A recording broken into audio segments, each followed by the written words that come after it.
السلام علیکم میرے پیارے لسنرز. کہانی شروع کرنے سے پہلے میرے فیس بک کے گروپ لبابہ حیدر آفیشیل اور میرے فیس بک پیج لبابہ حیدر کو جوائن کریں. میرے پیج اور گروپ کا لنک ڈسکرپشن باکس میں بھی موجود ہے. میں آپ کا وہاں انتظار کر رہی ہوں. شکریہ. تھانے دار کی آمد اور میری گرفتاری ان سب کے نقطہ نظر سے بے حد سنسنی خیز واقعہ تھی جو مجھے بھی اپنے جیسا شریف ہمسفر سمجھے تھے، اور انہوں نے بعد میں 12 ایک قاتل کے فرار کی ناکام کوشش کا آنکھوں دیکھا حال حاشیہ آرائی اور فصاحت و بلاغت کے ساتھ سنایا ہوگا، اور ہر بار زیب داستاں کے لیے ڈرامائی تاثرات کا اضافہ کیا ہوگا تو سامعین دنگ رہ گئے ہوں گے. تھانے دار کے ساتھ چشمدید گواہ بھی تھے. چنانچہ مزاحمت بے سود تھی اور اس کو دلائل سے قائل کرنے کی کوشش کا کوئی فائدہ نہیں ہو سکتا تھا. یہ اس کا فرض تھا کہ قتل جیسی سنگین واردات میں ہر مشتبہ آدمی سے پوچھ گچھ کریں اور پھر معاملہ نظام انصاف کے سپرد کر دیں. سب انسپکٹر 45-50 سال کا خراٹ آدمی تھا. عمر کا اندازہ خاصی میری ٹوپی کے نیچے دکھائی دینے والی سفید بالوں کی جھالر سے ہوتا تھا. اس کی شخصیت میں مونچھوں کے بعد سب سے زیادہ متاثر کرنے والی چیز اس کے پیٹ کی جسامت تھی، جس کے نشیب پر نافرمان بیلٹ مسلسل پھسلتی رہتی تھی. اس کی آنکھوں میں ایک حوصلہ شکن بے حسی تھی جس پر بے رحمی کا گمان ہوتا تھا، اور اس کی صورت کے نقوش میں وہ کرختگی تھی جو عمر کے تجربات نے عطا کی تھی. جس شخص کا واسطہ ہی چور، ڈاکو، قاتل اور 10 نمبری بدماشوں سے ہو، وہ فرض کی ادائیگی میں تہذیب و شائستگی کے تقاضے کیسے پورے کر سکتا ہے؟ میں اندازہ کر سکتا تھا کہ 20-25 سال قبل وہ کانسٹیبل بھرتی ہوا ہوگا. اس طویل عرصے میں اگر وہ صرف سب انسپکٹر کے عہدے تک ترقی پا سکا تو اندازہ کیا جا سکتا ہے کہ اس کی ذہانت اور کارکردگی کا معیار کیا رہا ہوگا. اگر افسرانے بالا خفا نہ ہو تو مدت ملازمت کو دیکھتے ہوئے ازراہ بندہ پروری بھی ترقی بخشی جا سکتی ہے، اور اس نے بھی شاید ایسے ہی ترقی پائی تھی. متجسس چہروں اور سوالیہ نظروں کی پرواہ کیے بغیر میں ریلوے اسٹیشن کی عمارت سے باہر آیا تو میری منزل بدل چکی تھی. ابھی کچھ دیر پہلے میں اسی راستے پر چلتا ہوا آیا تھا تو میرے تصور میں محسن کا مخلص چہرہ تھا، فوزیہ کی حسین تصویر تھی، اور میں مری جا کے مریم کی قبر پر فاتحہ پڑھنے کے علاوہ چراغ دین سے بہت سے تصفیہ طلب امور پر گفتگو کی سوچ رہا تھا. اب میرے تصور میں حوالات تھے، دیسی پولیس کے طریقہ تفتیش کے لرزہ خیز مناظر تھے، عدالتی کارروائی کے صبر آزما مرحلے تھے، اور وہ انجام تھا جس کا خیال بھی روح فرسا تھا. میرے ہاتھوں میں اب بریف کیس نہیں تھا، ہتھ کڑی تھی. بریف کیس حوالدار نے تھام رکھا تھا، جس کی پیٹی سے ہتھ کڑی کی زنجیر کا دوسرا سرا بھی منسلک تھا. حوالدار اپنے باس سے عمر میں بھی کم تھا اور حجم میں بھی. شاید کسی بیماری کے چکر میں وہ سکڑ گیا تھا کہ وردی بھی اس کے جسم سے بہت بڑی لگتی تھی. کانسٹیبل بالکل نوعمر تھا اور کسی دیہات سے وارد ہوا تھا. شہر میں اس اعلیٰ اختیارات کے حامل منصب پر فائز ہونے سے اس کی گردن اکڑ کے رہ گئی تھی. جب تھانے دار نے اسے ٹیکسی روکنے کے لیے کہا تو اس نے بڑے باروب انداز میں ایک ڈرائیور کو اشارہ کیا، لیکن ڈرائیور بھاگ گیا. لاقانونیت کے اس مظاہرے پر وہ بہت جذبز ہوا اور دوسری ٹیکسی کے سامنے خودکشی کے انداز میں کھڑا ہو گیا. چنانچہ ٹیکسی رک گئی. تھانے دار صاحب، میں نے مصلحت کے تقاضے کو مد نظر رکھتے ہوئے عاجزی سے کہا، آپ کی بڑی مہربانی ہوگی. سامنے یہ کوٹھی ہے، اس میں خانسامہ سلامت شاہ رہتا ہے. اگر آپ اجازت دیں تو میں اس سے 2 باتیں کر لوں. 2 نہیں 10 باتیں کر لینا شہزادے، اسے بھی تھانے منگوا لیں گے.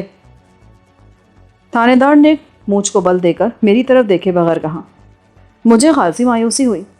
یہ لندن کی پولیس نہیں تھی، ان سے بحث نہیں کی جا سکتی تھی. بندہ دیکھ لیا نا چنگی طرح. تھانے دار نے ٹیکسی کے اگلے دروازے سے خود کو سیٹ پر گرانے کے بعد کہا، یہ نہ ہو کہ بعد میں وقت پڑ جائے.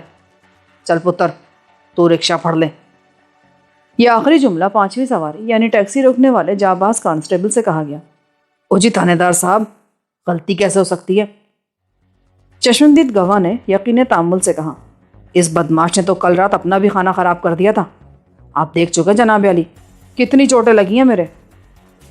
اس نے پھر تفصیل سے بتانا چاہا کہ میں نے گوڈا کہاں مارا تھا اور ہاتھ کہاں، مگر میرے دائیں جانب بیٹھنے والے حوالدار نے غرا کے کہا کہ چودھری صاحب جتنی بات پوچھے اتنے کا ہی جواب دیا جائے اور کتے کی طرح بھونکنے سے گریز کیا جائے. کتا دم دبا کر بیٹھ گیا. لو جی چودھری صاحب. اب اس کا رکشے والے سے جھگڑا شروع ہو گیا. حوالدار نے سر گھما کر پیچھے دیکھا. او یار خواجہ، کیا نام ہے اپنے اس منڈے کا؟ تھانے دار نے مڑ کر پیچھے دیکھے بغیر کہا، اس کو سمجھاؤ، سپاہی ہوا ہے، کوئی گورنر نہیں لگ گیا. وہ بھائی کوئی طریقہ بھی ہوتا ہے بات کرنے کا. بھاوے سارے شہر کو ٹک دو پر طریقے سے، ورنہ بےزتی خراب ہوتی ہے. وہ عادتاً قاف کی جگہ کاف بولتا تھا، چنانچہ طریقہ کے اس کے لہجے کے باعث طریقہ سنائی دیتا تھا. خلاف توقع تھانے کے بجائے ٹیکسی رین بسیرا پہنچی اور گیٹ سے اندر داخل ہو گئی۔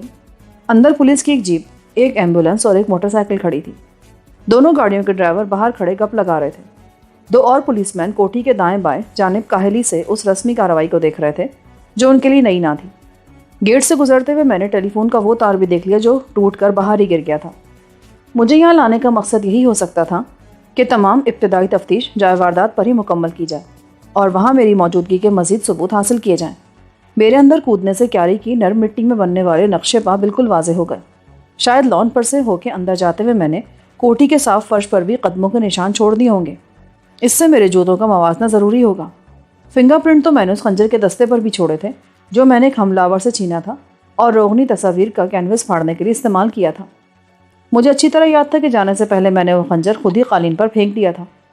اس وقت میں تصور بھی نہیں کر سکتا تھا کہ میرے جانے کے بعد کوئی میر شرافت علی کو قتل کر دے گا اور حالات و واقعات، ثبوت اور گواہ سب مل کر قانون کی نظر میں مجھے مجرم بنا دیں گے۔ ڈرائنگ روم کے بجائے مجھے سامنے والے دروازے سے ایک ایسے کمرے میں لے جایا گیا جو مہمانوں کا بیڈ روم بھی تھا اور مقتول شرافت علی کا پرائیویٹ آفس بھی۔ دائیں جانب مسحری پر ایک بھی شکن نہ تھی مگر سیاہ فارمیکا والی سائڈ ٹیبل پر گرد کی تہہ تھی جس سے اندازہ ہوتا تھا کہ مدت سے اس بیڈ کو کسی نے استعمال نہیں کیا۔ بائیں جانب کونے میں ٹیک ووڈ کی کرسی اور لکھنے کی میز تھی جس کی سبز مخمل کی سطح پر اونکس کا مکمل رائٹنگ سیٹ موجود تھا۔ دوسرے کونے میں باتھ روم کا دروازہ تھا اور درمیان میں دیوار کے ساتھ ساتھ اسفنج جیسے کپڑے کے کور اور فوم ربر کے گدوں والا صوفہ سیٹ تھا۔ درمیانی صوفے پر ایک جوان اور اسمارٹ آدمی ٹانگ پر ٹانگ رکھ کے بڑی متانت سے بیٹھا سگریٹ پی رہا تھا۔ پولیس کی وردی کے بجائے اس نے دھاری دار قمیض اور فون کلر کی پتلون پہن رکھی تھی۔ ایس آئی چودھری نے، جس کا نام اس کی وردی کی جیب پر حشمت خان لکھا تھا، پتلون کو سنبھال کے اور جوتوں کی ایڑیاں ملا کے سلوٹ کیا۔ اس کے پیچھے رہنے والے اور مجھے لے کر آنے والے حوالدار نے زیادہ آواز سے پیر مارا۔ ملزم حاضر ہے جناب، ایس آئی حشمت نے کہا۔ اسی وقت حوالدار نے مجھے آگے دھکیل دیا۔ صوفے پر بیٹھا ہوا شخص اسی اطمینان سے سگریٹ پیتا رہا اور مجھے دیکھتا رہا۔ بہت دیر بعد اس نے مجھ سے میرا نام پوچھا اور پھر خاموش ہو گیا۔ میرا نام طارق جمیل ہے اور میں اس علاقے کا ASP ہوں۔ اس قتل کی تحقیقات کے لیے مجھے خصوصی طور پر نامزد کیا گیا ہے۔ یہ میرے لیے بڑے اطمینان کی بات ہے، میں نے انگریزی میں کہا۔ بلا وجہ انگریزی مت بولو، مجھے معلوم ہے تم کئی سال لنڈن میں رہ کر آئے ہو۔ یہ قتل کیوں کیا تم نے؟ اس نے سپاٹ لہجے میں کہا۔ میں نے یہ قتل نہیں کیا اور اس بیان کی صداقت تختہ دار تک نہیں بدل سکتی۔ اس گھر میں 3 چشمدید گواہوں نے بیان دیا ہے کہ تم نے رات کو زبردستی گھر میں گھس کر بہت توڑ پھوڑ کی، سب کو مارا پیٹا اور پھر شرافت علی کو قتل کر کے فرار ہو گئے۔ ان گواہوں نے مجھے توڑ پھوڑ کرتے یقیناً دیکھا ہوگا۔ میں نے مار پیٹ بھی کی تھی، لیکن ان میں سے کس نے کہا کہ قتل بھی میں نے کیا تھا؟ کسی نے واقعی مجھے قتل کرتے فرار ہوتے دیکھا تھا یا ان کا خیال ہے کہ قاتل میرے سوا کوئی نہیں ہو سکتا؟ ان کے خیال میں قاتل تمہارے سوا اور کوئی نہیں ہو سکتا۔ تمہارے خیال میں قاتل کون ہے؟ فی الحال میں کسی کا نام نہیں لے سکتا، لیکن اتنا ضرور کہہ سکتا ہوں کہ کسی نے موقع سے فائدہ اٹھاتے ہوئے میرے جانے کے بعد قتل کر دیا ہے۔ گویا تمہارے یہاں آنے کا کسی کو علم تھا۔ قاتل اگر اس گھر کے نوکر نہیں تھے تو وہ ہوگا جو یہ بات جانتا تھا۔ میں نے نفی میں گردن ہلائی۔ صرف 2 افراد یہ بات جانتے تھے۔ ان میں سے ایک محسن رضا ہے جو لنڈن میں میرا کلاس فیلو تھا اور اسلام آباد میں ہے۔ اس کے والد مسٹر شیروانی ڈپٹی سیکریٹری ہیں۔ محسن کو یہ بات میں نے کل رات بتائی تھی، وہ اڑ کر بھی یہاں نہیں پہنچ سکتا تھا۔ دوسرا وہ شخص جس کے پاس میں نے لنڈن سے واپسی پر قیام کیا تھا، مسٹر چراغ دین کا خانسامہ سلامت شاہ۔ وہ میر شرافت علی کے نام سے بھی واقف نہیں۔ میں چاہتا ہوں کہ محسن اور سلامت شاہ کو میری گرفتاری کی اطلاع دی جائے۔ ان کے بیانات سے آپ کو بھی تفتیش میں مدد ملے گی اور مجھے بھی ان سے مشورہ کرنا ہے۔ ان کا پتہ لکھوا دو، اگر ہم مناسب سمجھیں گے تو بلا لیں گے۔ یہ بتاؤ تمہارے والد کیا کرتے تھے؟ مجھے معلوم ہوا کہ وہ بھی اسی چراغ دین کے ایک ملازم تھے۔ یہ سب معلومات وہ پہلے ہی حاصل کر چکا تھا۔ بدقسمتی سے یہ بات ٹھیک ہے، لیکن یہ بھی ٹھیک ہے کہ وہ میر وزیر اینڈ کمپنی میں میر شرافت علی کے پارٹنر تھے۔ ASP کے لیے انکشاف تھا۔ پارٹنر؟ Business partner? جی، کاروبار میرے والد مرحوم کا ہی تھا۔ میر شرافت علی بعد میں شامل ہوا تھا، مرتے وقت تک وہ برابر کے پارٹنر تھے۔ تو اس کوٹھی میں جھاڑ پوچھ کے کام پر کیوں ملازم تھے؟ ASP نے طنز آمیز بے یقینی سے کہا۔ جب میں انگلینڈ گیا تھا وہ ماڈل ٹاؤن کی کوٹھی میں رہتے تھے جو ان کی ذاتی ملکیت تھی۔ ان کے پاس کار تھی اور خدا کا دیا سب کچھ تھا۔ جو انہوں نے مسلسل محنت سے ترقی کر کے حاصل کیا تھا۔ میں تحریری طور پر اپنے بیان میں سب کچھ بتا دوں گا کہ وہ کس زمانے میں کہاں رہتے تھے، ان کے پاس کون سی گاڑی تھی، ان کا ٹیلی فون نمبر 2 ماہ قبل کیا تھا اور اب کیا ہے۔ آپ دستاویزات سے بھی تصدیق کر سکتے ہیں، اور ان لوگوں سے بھی جو میرے والد کو جانتے تھے۔ ان میں میر وزیر اینڈ کمپنی کے پرانے ملازم بھی ہیں جو 25 سال سے فرم میں ہیں۔ اے ایس پی کی نظریں مجھے دیکھتی رہیں۔ شاید وہ سوچ رہا تھا کہ میری بات کس حد تک قابل اعتبار ہے، اور یہ سچ ہے تو کیسے سچ ہے۔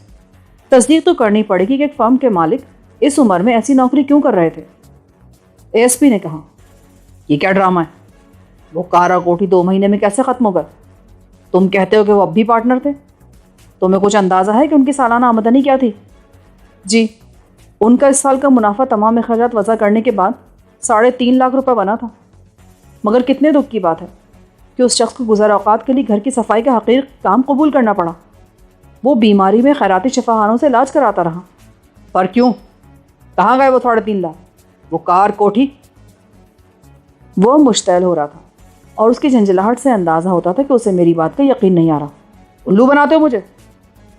اڑا دیا ہوگا یاشی میں جناب علی، شوقین مزاج آدمی ہوگا، جوئے میں ہار دیا ہوگا، یا کسی رنڈی کے کوٹھے پر اڑا دیے ہوں گے۔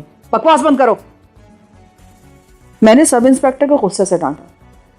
اگر میرے ہاتھ آزاد ہوتے نا، اور یہ بات کسی دوسرے شخص نے کہی ہوتی، تو میں اس کو بھی قتل کر دیتا، ہے نا؟ تھانے دار نے میری بات کاٹ کر میرے منہ پر الٹا ہاتھ دے مارا۔ اس کے بھاری ہاتھ میں بلا کی قوت اور پھرتی تھی۔ خون کا نمکین ذائقہ مجھے اپنے ہونٹوں پر محسوس ہوا، اور میں لڑکھڑا کر پیچھے ہٹائی تھا کہ حوالدار نے مجھے آگے دھکا دے دیا۔ اے ایس پی یوں بیٹھا رہا جیسے اس نے کچھ دیکھا ہی نہ ہو۔ میرا باپ تمام عمر نمازی اور پرہیزگار رہا ہے، میں نے تھانے دار کو خون آشام نظروں سے گھور کے کہا۔ اس کو جاننے والے سب زندہ ہیں، اور میری بات کو جھوٹ یا بکواس قرار دینے سے پہلے ان سے پوچھو کہ کیسا آدمی تھا وہ۔ معلوم کر لو کہ اس نے 3.5 لاکھ کی آمدنی پر انکم ٹیکس دیا تھا یا نہیں۔ اس کی کوٹھی کس نے خریدی اور کار کس نے؟ کیا سب کچھ ریکارڈ پر نہیں ہوگا؟ لاہور میونسپل کارپوریشن، محکمہ income tax, motor vehicle office اور پارٹنرشپ ڈیڈ، ان دستاویزات کو میرا وکیل عدالت کے سامنے بھی پیش کرے گا۔ یہ مت سمجھو انسپیکٹر کہ تم کسی لاوارث جاہل اور غریب آدمی کے ساتھ جو سلوک کرتے ہو وہی میرے ساتھ بھی کر سکو گے۔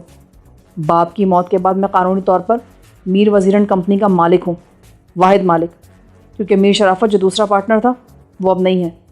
میں انگلینڈ میں انجینئرنگ کی اعلیٰ تعلیم حاصل کر رہا تھا، اور کسی وظیفے پر نہیں۔ مجھے میرے والد نے اپنے خرچے پر بھیجا تھا۔ میں کوئی معمولی آدمی نہیں ہوں، سمجھے؟ ایک معزز اور تعلیم یافتہ شہری ہوں۔ اے ایس پی کی صورت پر ناگواری کے آثار نمودار ہوئے۔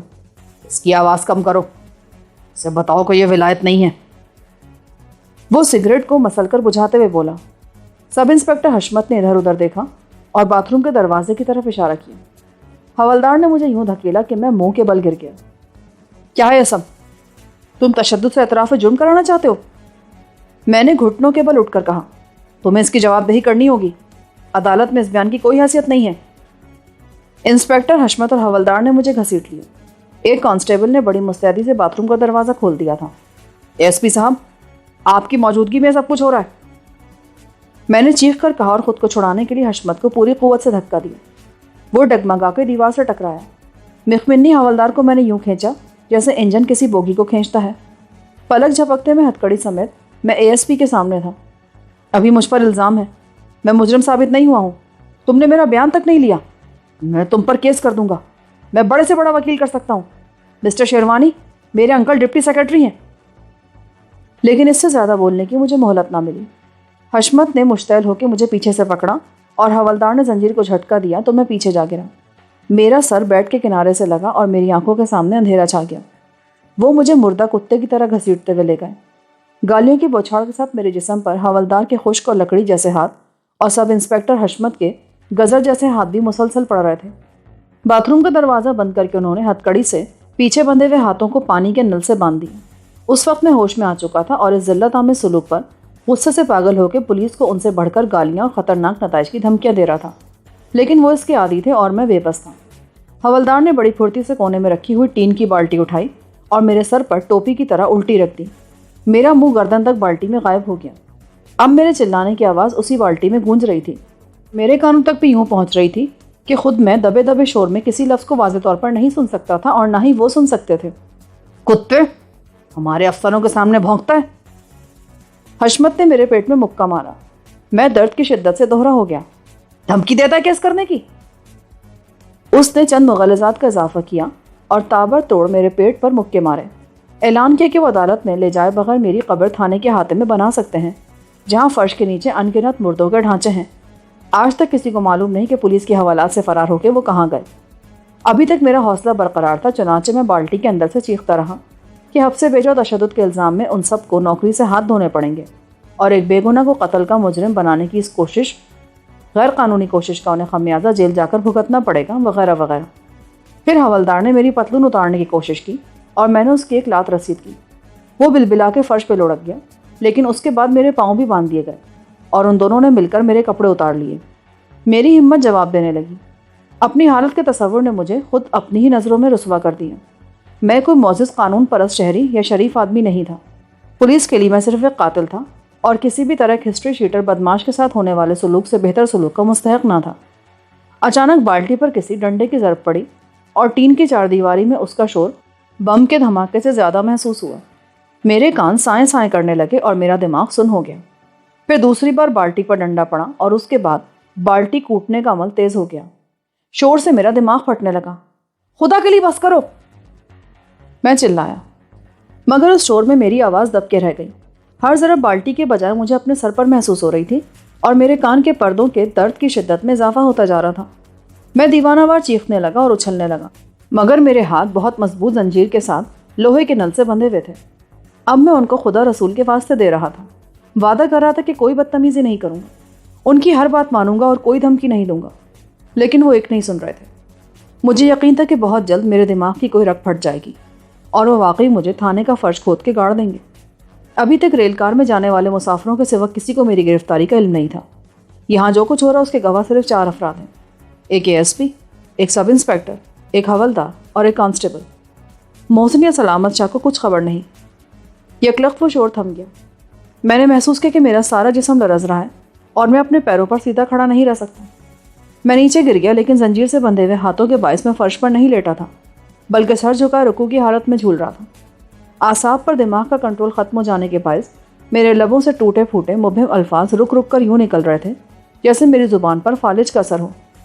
جب بالٹی میرے سر پر سے ہٹائی گئی تو مجھے دنیا کو پہچاننے میں بڑی دقت پیش آئی۔ مجھے یہ اندازہ نہ تھا کہ میرا سر کدھر ہے اور میرے پیر کدھر ہیں، فرش نیچے ہے یا اوپر، چھت بار بار نیچے آ رہی ہے یا فرش اوپر اٹھ رہا ہے۔ حوالدار نے مجھے دوبارہ کپڑے پہنائے تو میرے ہاتھ پر قابو میں نہ تھے۔ پھر آہستہ آہستہ میرے حواس بحال ہونے لگے اور میں سہارے سے سیدھا کھڑا ہو گیا۔ حشمت خان کچھ دور کھڑا مونچھوں کو بل دے رہا تھا اور حسب عادت پتلون کی بیلٹ سنبھالنے میں لگا تھا۔ حوالدار نے میرے ہاتھوں کو پانی کے نل سے بندھی ہوئی زنجیر کھول کے آزاد کیا، مگر کمر کے پیچھے ہتھکڑی سے باندھے رکھا۔ کیوں شہزادے؟ آواز کچھ کم ہوئی؟ سمجھ آ گئی کہ یہ ولایت نہیں ہے، سب انسپیکٹر حشمت خان نے کہا۔ میں نے بمشکل تمام اقرار میں سر ہلایا۔ وہ باتھ روم کا دروازہ کھول کے مجھے باہر لے آیا۔ ASP بدستور اسی پوز میں بیٹھا سگریٹ کے کش لگا رہا تھا اور تازہ اخبار دیکھ رہا تھا۔ بند کمرے کے دروازے کے باہر پولیس کے کسی آدمی یا میر شرافت علی کے ان 3 نوکروں کے سوا کوئی نہیں ہو سکتا تھا جو سب کے سب صف دشمنوں میں شامل تھے۔ چنانچہ میری فریاد و فغاں بے اثر رہی تھی۔ یس مسٹر سکندر بخت، کیا حال ہے اب آپ کا؟ ولایت کا نشہ کچھ اترا؟ ASP نے متانت آمیز خوش دلی سے کہا۔ I'm so sorry sir۔ میں نے لڑکھڑاتی زبان سے الفاظ کے ٹکڑوں کو جوڑ کر سخت کوشش کے بعد مکمل کیا۔ حشمت خان نے اپنی کارروائی پر تعریف طلب نظروں سے اپنے افسر اعلیٰ کو دیکھا اور حوالدار خفیف سا مسکرا دیا۔ آل رائٹ، بیٹھ جاؤ۔ اس نے میز کے ساتھ پڑی ہوئی کرسی کی طرف اشارہ کیا۔ میں کرسی پر گر پڑا اور لمبے لمبے سانس لینے لگا۔ کسی نے ہاتھ بڑھا کے پانی کا ایک گلاس میرے لبوں سے لگا دیا۔ میں نے سڑ سڑ کر کے آدھا پانی پیا اور آدھا گرایا، مگر اس سے میری حالت میں نمایاں تبدیلی آئی۔ میری آنکھیں اس منظر کو واضح طور پر دیکھنے لگیں جو پیش نظر تھا۔ میرے کان ہر لفظ کو سننے اور سمجھنے لگے۔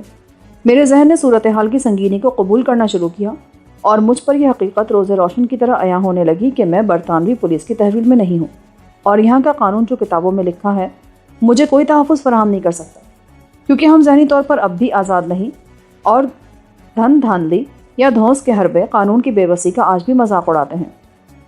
مسٹر سکندر بخت، کیا تم کسی عدالت میں ثابت کر سکتے ہو کہ ہم نے تم پر تشدد کیا ہے؟ ایس پی نے کہا۔ میں نے نفی میں گردن ہلا دی۔ انہوں نے ابھی صرف ایک نمونہ پیش کیا تھا تاکہ میں قائل ہو جاؤں۔ وہ اس سے کہیں زیادہ کرنے کے اہل تھے۔ ویری گڈ، تم نے بہت جلد بات سمجھ لی۔ اب ایک اور بات سمجھنے کی کوشش کرو۔ یہاں 3 افراد نے یہ بیان دیا ہے کہ تم چوکیدار کی عدم موجودگی میں دیوار پر سے کودے اور اندر آئے۔ تمہارے فٹ پرنٹ سے بات ثابت ہوتی ہے۔ اندر آ کے تم پہلے زبردستی میر شرافت علی کے بیڈ روم میں گھسے، پھر اس کے ساتھ ڈرائنگ روم میں گئے تو وہاں تم نے بہت سے نوادرات کو تباہ کیا۔ شور سن کر آنے والے 2 خادموں کو مارا۔ اس وقت تمہارے ہاتھ میں خنجر تھا جس سے تم نے متعدد تصاویر پھاڑی اور پھر اسی خنجر سے وار کر کے میر شرافت علی کو قتل کر کے نکل گئے۔ شرافت نے مرنے سے پہلے پولیس کو ٹیلی فون کیا تھا، بتایا تھا کہ ایک شخص جس کا نام سکندر بخت ولد فیروز خان ہے اچانک لندن سے آیا اور اس نے کوٹھی میں گھس کر بہت ہنگامہ کیا، لاکھوں کے نوادرات کا نقصان کیا۔ اس نے گھر کے 2 ملازموں کو بھی بہت مارا جو شور سن کر جان بچانے آئے تھے۔ اس کے ہاتھ میں خنجر تھا اور اس پر خون سوار تھا۔ اس نے جاتے جاتے قتل کی دھمکی بھی دی تھی۔ میر شرافت علی نے سندیشے کا بھی اظہار کیا تھا کہ سکندر بخت گیا نہیں ہے، بلکہ ممکن ہے وہ کوٹھی کے آس پاس کہیں باغ میں چھپا بیٹھا ہو۔ تھانے سے اسے کہا گیا تھا کہ وہ باضابطہ رپورٹ دکھاتے تو مزید کارروائی کی جا سکتی ہے، اور شرافت علی نے کہا تھا کہ وہ پہلے ملازمین کے لیے ڈاکٹر کو طلب کرے گا اور پھر موقع ملتے ہی تھانے آ جائے گا، لیکن اس کے ساتھ ہی فون کا سلسلہ منقطع ہو گیا۔ رپورٹ لکھنے والے کا خیال ہے کہ اس نے کچھ چیخنے چلانے اور کرہانے کی آوازیں سنی تھیں جو غالباً ریسیور کے لٹکے رہ جانے کی وجہ سے سنائی دی گئی ہوں گی۔ رات کے 2:30 بجے سب انسپکٹر حشمت خان گشت سے واپس آیا تو یہ بات اسے بتائی گئی، اور وہ 3:30 بجے جائے واردات پر پہنچا تو ایک ملازم کو ہوش آنے لگا تھا، مگر شرافت علی کی لاش خون میں لت پت شکستہ اور تباہ شدہ سامان کے درمیان پڑی تھی۔ لاش پر خنجر کے 6 زخم تھے اور خنجر دل کے مقام پر پیوست تھا۔ خوش قسمتی سے تھانے کے محرر کو شرافت علی نے بتا دیا تھا کہ تم کہاں مقیم ہو، اور اس نے یہ پتہ نوٹ کر لیا تھا۔ حشمت بیگ اس پتے پر پہنچا تو معلوم ہوا کہ تم چند منٹ پہلے ریلوے اسٹیشن جا چکے ہو۔ تم چاہو تو میں اسپتال جا کر لاش کو دیکھ سکتے ہو۔ بجلی کی طرح میرے ذہن میں خیال آیا، میں نے شرافت علی کو یہ کب بتایا تھا کہ میں سلامت شاہ کے پاس ٹھہرا ہوں؟ جناب والا، لاش کو چھوڑیے، کیا مجھے بات پوچھنے کی اجازت ہے؟ میں نے اپنی زبان کی لکنت پر قابو پانے کی کوشش کرتے ہوئے کہا۔ ایس پی نے سر ہلا دیا۔ I don't mind. میر شرافت علی کا پیغام کس نے وصول کیا تھا اور کتنے بجے؟ میرا لہجہ کمزور تھا، مگر ایک غیر متوقع بات نے مجھے نیا اعتماد عطا کر دیا تھا۔ نائٹ ڈیوٹی پر موجود ایک محرر نے رات کے 1 بجے، قتل غالباً 1 اور 2 بجے کے درمیان ہوا۔ کیا وہ محرر میر شرافت علی کی آواز پہچانتا تھا؟ اس نے جو چیخنے اور کرانے کی آوازیں سنی وہ شرافت علی ہی کی تھی؟ نان سینس، کیا اس نے غلط سنا تھا؟ یس سر، اس نے بالکل غلط سنا تھا۔ رات 9 بجے سے پہلے جب میں اس گھر میں داخل ہوا تھا تو میں نے باہر کی دیوار کے اوپر سے آنے والا ٹیلی فون کا تار توڑ دیا تھا۔ میر شرافت علی یہاں سے فون کر ہی نہیں سکتا تھا۔ اے ایس پی کی صورت کا تاثر یکلخت بدل گیا۔ وہ کچھ دیر تک مجھے گھورتا رہا اور کچھ سوچتا رہا، پھر اس نے سب انسپکٹر حشمت خان کی طرف سوالیہ نظر اٹھائی۔ حشمت خان، کیا ٹیلی فون کی تار ٹوٹی ہوئی ہے؟ میں چیک کرتا ہوں جناب۔ حشمت خان نے پتلون سنبھالی اور پلٹ کر کہا، حوالدار جا کے دیکھو۔ حوالدار اس کی بات مکمل ہونے سے پہلے ہی جا چکا تھا۔ ٹیلی فون کرنے والا میر شرافت علی نہیں تھا سر۔ یہ قتل کرنے کے بعد قاتل نے کسی اور جگہ سے فون کیا اور آپ کے محرر کو یقین دلانے میں کامیاب ہو گیا ہے کہ وہ شرافت علی ہے۔ اس کے علاوہ میں نے شرافت علی کو نہیں بتایا تھا کہ میں کہاں مقیم ہوں۔ اگر شرافت علی زندہ ہوتا تو ہم تصدیق کر لیتے۔ اے ایس پی نے طنز اور تمسخر سے کہا۔ ایک آخری سوال جناب، قتل کی یہ واردات تو 1 بجے کے بعد ہوئی ہے، چشمدید گواہوں کا کیا بیان ہے؟ انہوں نے مجھے کس وقت آتے جاتے دیکھا تھا؟ انہیں وقت کا اندازہ نہیں، وہ تمہارے آنے کے کچھ دیر بعد سو گئے تھے اور پھر شور سے جاگے تھے۔ وہ جھوٹ بولتے ہیں۔ چوکیدار بتا سکتا ہے کہ جب میں گیا تھا تو وہ عشاء کی نماز پڑھ کے ہی آیا تھا، اس وقت 9 بھی نہیں بجے تھے، اس نے مجھے سلام بھی کیا تھا۔ 10 منٹ بعد صورتحال خاصی بدل چکی تھی۔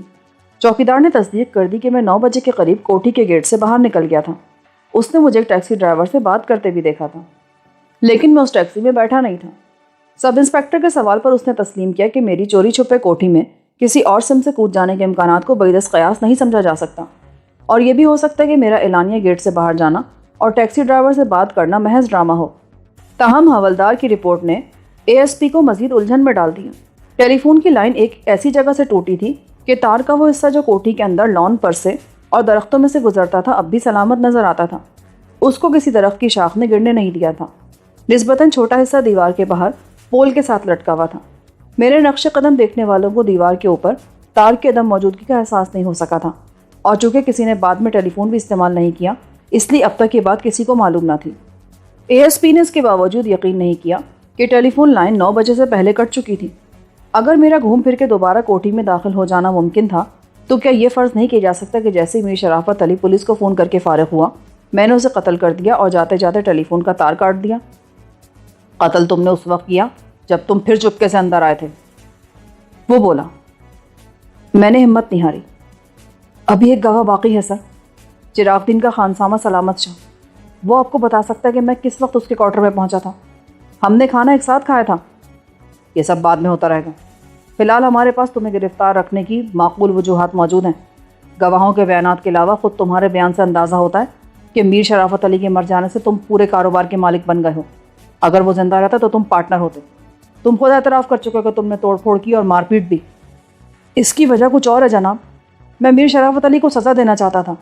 اس نے میرے والد کو بلیک میل کیا اور ان سے وہ سب کچھ چھین لیا جس کے وہ مالک تھے، کار، کوٹھی، 3.5 لاکھ روپے کا منافع۔ اچھا، مگر بلیک میلر تو ہمیشہ مجرم ہوتے ہیں، خواہ یہ جرم کسی نے دانستہ کیا ہو یا اس سے نادانستگی میں سرزد ہوا ہو۔ کیا تمہیں معلوم ہے کہ میر شرافت علی نے تمہارے والد کو کیوں بلیک میل کیا تھا؟ نہیں، یہ اور ایسی اور بہت سی باتیں ہیں جو مجھے بھی معلوم نہیں، جن کا ثبوت میرے پاس نہیں ہے۔ جب تفتیش ہوگی تو سب معلوم ہو جائے گا، حشمت خان نے موقع پاتے ہی کہا۔ مجھے اپنا بیان ریکارڈ کروانا ہے۔ تفتیش کرنے والے افسر کی حیثیت سے آپ کے لیے بیان بہت اہم ہوگا، کیونکہ بہت سے واقعات جن کا تعلق اس واردات کے پس منظر سے ہے میں نے ابھی بیان نہیں کیے۔ آل رائٹ، مگر یہ بیان میں کل ریکارڈ کروں گا۔ ابھی مجھے ڈی آئی جی صاحب کو رپورٹ دینی ہے اور اخبار والوں کے سوالات کا جواب دینا ہے۔ وہ یقیناً اب تک پہنچ چکے ہوں گے۔ میر شرافت علی مشہور آدمی تھا۔ ایک بار پھر میں یہ پوچھوں گا کہ تم نے میر شرافت علی کو قتل کیا ہے؟ اگر تم اعتراف کر لو گے تو خود بھی پریشانی سے بچو گے اور ہمیں بھی بچا لو گے۔ میں نے کسی کو قتل نہیں کیا، میں اس کو سزا دینا چاہتا تھا اور مجھے خیال بارہا آیا تھا کہ اسے قتل کر دوں، مگر میں نے اسے بخش دیا تھا۔ یہ کسی اور نے مجھے مجرم بنانے کی کوشش کی ہے جناب، یہ سازش ہے میرے خلاف۔ اعتراف جرم کا سوال ہی پیدا نہیں ہوتا۔ اے ایس پی جانے کے لیے اٹھا ہی تھا کہ میں نے کہا، جناب اے ایس پی صاحب، میرے والدین اور بہن بھائی تو نہیں ہیں، یہاں جو کچھ ہے مسٹر شیروانی ہے، سلامت شاہ ہے۔ میں چاہتا ہوں کہ ان کو اطلاع دے دی جائے۔ مسٹر شیروانی؟ وہی ڈپٹی سیکرٹری؟ اچھا، کوئی فون نمبر ہے تو سب انسپکٹر حشمت خان کو لکھوا دو۔ حشمت خان، کل اس سلامت شاہ کو بلا کے اس کا بھی بیان لو اور ملزم کو مقتول کی لاش دکھا دو۔ اس کے فنگر پرنٹ وغیرہ فائل میں رکھو، ہو سکتا ہے اعلیٰ قتل کے بارے میں فنگر پرنٹ رپورٹ کل مل جائے۔ سائٹ پلان بالکل مکمل ہونا چاہیے، جائے واردات پر موجود ہر چیز کا بیان تفصیل سے ہو، تصاویر میں فرق نہ آئے۔ وہ 10 منٹ تک تفتیش کے دیگر امور سے متعلق ہدایات دیتا رہا اور پھر باہر نکل گیا۔ جب آدھے گھنٹے بعد پولیس کی جیپ میں روانہ ہوا تو گیٹ پر 3 فوٹوگرافرز نے میری تصاویر اتاری۔ میں نے چشم تصور سے اگلے دن کے اخبار کی ایک سنسنی خیز سرخی دیکھی، میر شرافت علی کا قاتل گرفتار کر لیا گیا۔ شرافت علی کا قاتل فرم کے ایک پارٹنر کا بیٹا ہے۔ ریلوے اسٹیشن سے ملزم کی ڈرامائی گرفتاری۔ فرم پر قبضہ کرنے کے لیے مرحوم باپ کے پارٹنر کو قتل کرنے والا ملزم لندن سے آیا تھا۔ چشم تصور سے میں نے خبر کے ساتھ شائع ہونے والی تصویر دیکھ کر فوزیہ کو چونکتے اور خبر پڑھ کر لاش کی طرح سفید پردے دیکھا۔ وہ کسی شرابی کی طرح ڈولتی اٹھی اور اپنے کمرے کی طرف بھاگی۔ دروازہ بند کر کے وہ بستر پر اوندھی گر گئی اور دوپٹہ منہ میں ٹھونس کر زاروں قطار رونے لگی۔ میں نے محسن کی ماں کو بھی دیکھا جس نے بیٹی کی حالت میں اس تشویشناک تغیر کو دیکھ کر اخبار اٹھا لیا تھا اور اب پھٹی پھٹی آنکھوں سے قتل کی اس لرزہ خیز واردات کی تفصیلات پڑھ رہی تھیں۔ میں نے محسن کے پاپا کا چہرہ بھی دیکھا۔ وہ سخت متفکر تھے اور لبوں میں سگار دبائے نائٹ گاؤن کی جیبوں میں ہاتھ ڈالے اپنی اسلام آباد والی کوٹھی کے لان میں کھڑے سوچ رہے تھے کہ اب وہ کیا کریں۔ میں ان دونوں میاں بیوی کے خیالات کا اندازہ خود بھی کر سکتا تھا۔ کل تک ان کی بیٹی انگلینڈ میں زیر تعلیم ایک انجینئر سے منسوب تھی اور ان کے لیے بڑے فخر کی بات تھی کہ ہونے والا داماد اپنی انجینئرنگ فرم کا مالک ہوگا، کیونکہ وہ باپ کا اکلوتا بیٹا ہے۔ آج ان کی بیٹی ایک مبینہ قاتل کی منگیتر بن گئی تھی۔ کچھ کہنا یا کرنا قبل از وقت تھا، لیکن انہیں دنیا کو بہرحال منہ دکھانا تھا جس میں حاسد زیادہ ہیں اور خیر خواہ کم۔ سب کہیں گے کہ فوزیہ منحوس لڑکی ہے، شادی سے پہلے ہی منگیتر کو پھانسی لگوا دی، جس گھر پر اپنا نہس سایہ ڈالے گی وہاں قبرستان بنا دے گی۔ کیا شیروانی صاحب ان دلائل کا مقابلہ کر لیں گے؟ مصلحت کے تقاضوں کو جذباتی رشتے پر قربان کر دیں گے۔ میں نے محسوس کیا کہ زمین میرے قدموں کے نیچے خلا میں تبدیل ہو گئی ہے اور میں اس سنسان، تاریک اور لامحدود خلا میں گرتا جا رہا ہوں۔ میرا ہاتھ تھامنے والا کوئی نہیں ہے۔ یہ بڑی عجیب بات تھی کہ تھانے جاتے ہوئے میں اپنے انجام کے بارے میں نہیں، اپنی محبت کے انجام کے بارے میں سوچ سوچ کر خوفزدہ ہو رہا تھا۔